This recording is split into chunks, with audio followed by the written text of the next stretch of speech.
मोठी बातमी. अहिल्यानगरच्या शासकीय वैद्यकीय महाविद्यालयाच्या उभारणीसाठी इतक्या कोटींचा निधी मंजूर. अहिल्यानगरमधील प्रस्तावित शासकीय वैद्यकीय नगर महाविद्यालयाच्या उभारणीसाठी 485.08 कोटी रुपयांचा निधी राज्य शासनाने मंजूर करण्यात आलाय. मात्र या महाविद्यालयासाठी जागा उपलब्ध झालेली नसून त्या जागेच्या निश्चितीसाठी मुख्यमंत्र्यांच्या मान्यतेने मंत्र्यांची समिती गठीत करण्यात आली आहे.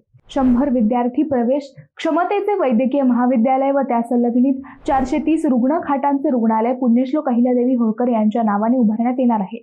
याबाबतचा शासन निर्णय 23 मे रोजी जारी करण्यात आलाय.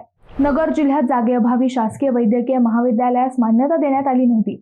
त्यानंतर पुण्यश्लोक अहिल्यादेवी होळकर यांच्या 300व्या जयंतीच्या पार्श्वभूमीवर अहिल्यानगर जिल्ह्यातील जनतेस अधिकाधिक वैद्यकीय सुविधा उपलब्ध करून देण्यासाठी जिल्ह्यात 100 विद्यार्थी प्रवेश क्षमतेचे महाविद्यालय व 430 रुग्ण खाटांचे रुग्णालय स्थापन करण्यास चौंडी येथे 6 मे रोजी झालेल्या मंत्रिमंडळाच्या बैठकीस मंजुरी देण्यात आली आहे. या मंजुरीनंतर याबाबतचा शासनादेश 23 मे रोजी जारी करण्यात आलाय. तसेच या महाविद्यालयाच्या उभारणीसाठी प्रशासकीय इमारत, चिकित्सालयीन विभाग, रुग्णालयीन इमारत, अधिकारी कर्मचारी यांचे पदे भरण्यासह या शासनादेशाद्वारे मान्यता देण्यात आली आहे.